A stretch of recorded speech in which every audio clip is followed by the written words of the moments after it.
Hey there, Dango Stu here. Today's video is about laminating the transom for my plywood composite boat and is proudly sponsored by marineengine.com.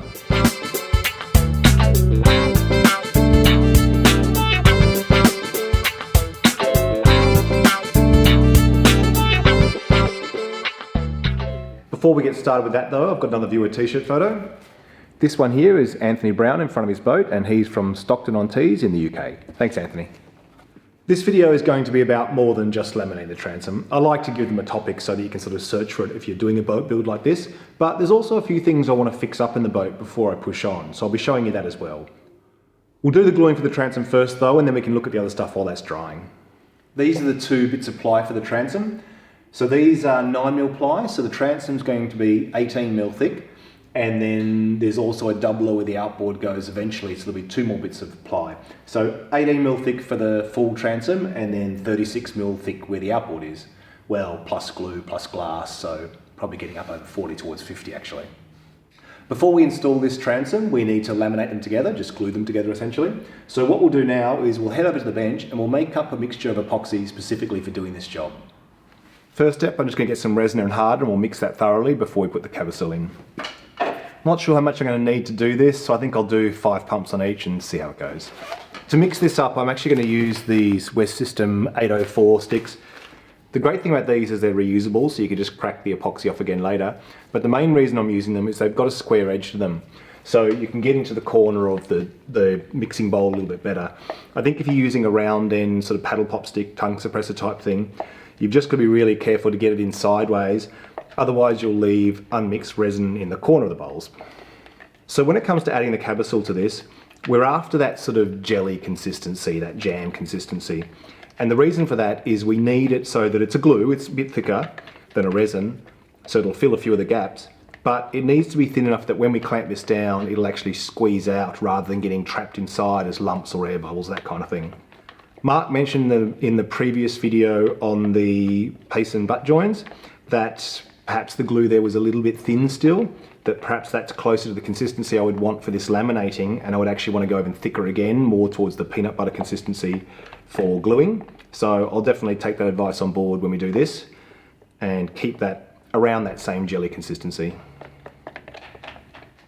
I'm also going to take everyone's advice and go and grab a dust mask before I add the cabousel. So epoxy mixed well first.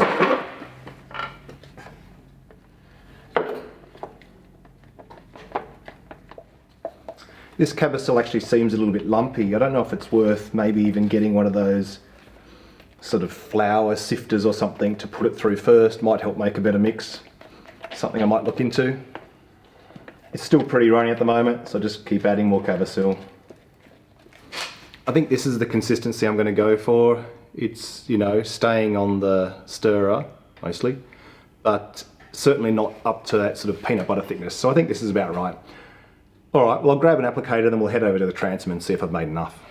I've put the bottom piece up on some blocks of wood.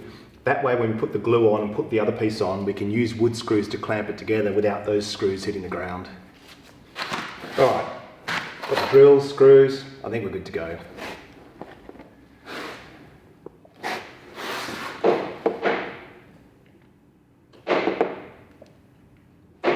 Alright, let's see how far this gets us.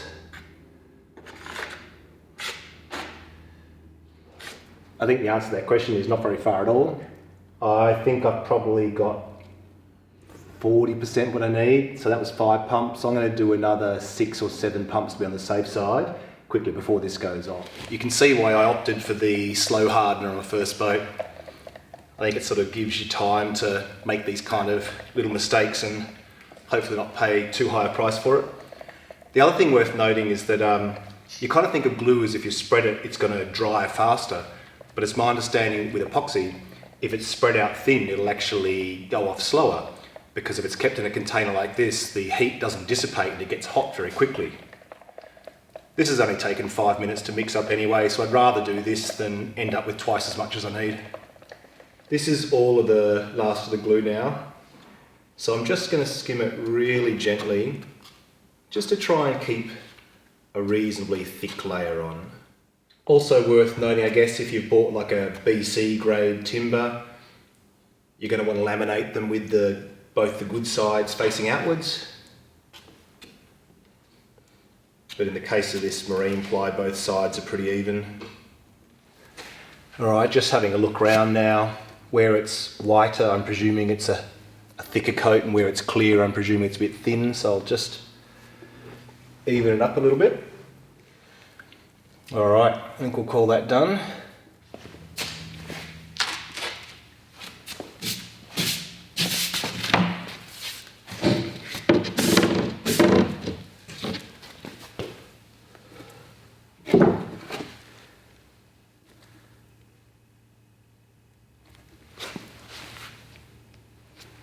So I'll just line the edges up. I think that's about as well as I can get the edges lined up given the shapes they're cut. I think afterwards I will trim the edge with like a trim route or a plane or something. But for now, we'll put some screws in it. These are only temporary while it dries. I'm going to start by putting a cup in the centre so we can squeeze the glue from the centre out towards the edges.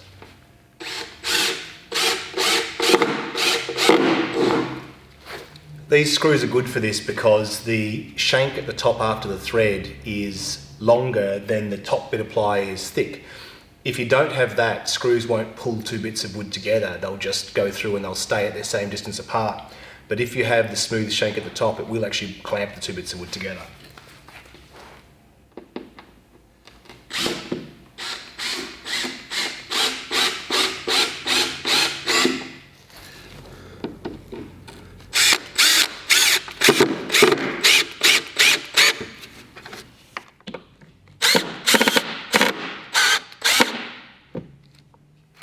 Okay, that's the laminating done now. I'll let that dry for a few days at least. And in the meantime, what I'll do is I'll quickly show you some of the problems I've got with the frame of the boat so far, and maybe have a chat of some of my thoughts of fixing those problems before we go on and put the skin on. One of my problems is with this longitudinal. It's a bit low here, a bit low here, a bit high here, and very high here. So it can come down there about right, comes in there, but if I do this, I end up high at that end. You can see if I let that sit down, but if I put this end down, it rocks up. Because these longitudinals come in matching pairs, what I did was swap them over to see what difference it made. And the answer is that the one on this side fit perfectly on the other side, as that one does, but as soon as I brought that one over, it did exactly the same thing here. So what I know is it's a problem with the grooves I've cut in the bulkheads. I think that step in the diagnosis is really important because you don't want to start hacking at something that's right, trying to compensate for something else that's wrong. So just make sure you're really sure what the problem is before you start taking timber away. I think that's my best general advice. Another problem I have is with warping. So you can see looking down a longitudinal that with all the humidity we've had, there's quite a bit of sort of warp in all this plywood. Now it's interesting, so for example, this back section's off to the left. When I put the transom in, I'll be able to tack it to the transom to hold it. But as I sort of push it to the right, it even actually straightens out the section in the middle there too. So I think by simply having the transom in place and then spot welding it to the transom using a hot glue gun, I'll be able to just measure these distances. As you're putting something together, every time you add another bit that locks everything together, as long as you've locked it in the right place, it should improve over time. Another example of that is this bulkhead here. It had a fair bit of curve in it. So what I did is same thing as the transom. I just put these wooden screws through with a temporary bit of 4x2 just to pull it straight. What I'm thinking I'm going to do is something similar. Wherever there's a bad curve in one of these longitudinals, I'm going to screw a strong piece of timber to it to keep it straight. Then I can put the hull on. Then I can glue this bit of timber to the hull completely, then I can take it off, and then I can do the glassing. Anyhow, they're the problems I'm going to be pondering for the next week or so before I go in with that hot glue gun and sort of spot weld everything into position. Once we've done that, we're going to drop the skin of the hull on, and then we go underneath and sort of spot weld that with the glue gun as well, and then we're ready to start gluing and glassing. Alright, well that's about it for today. A couple of short videos this weekend instead of one longer one. Over the next few videos, I'm hoping to start getting this Johnson gearbox back together.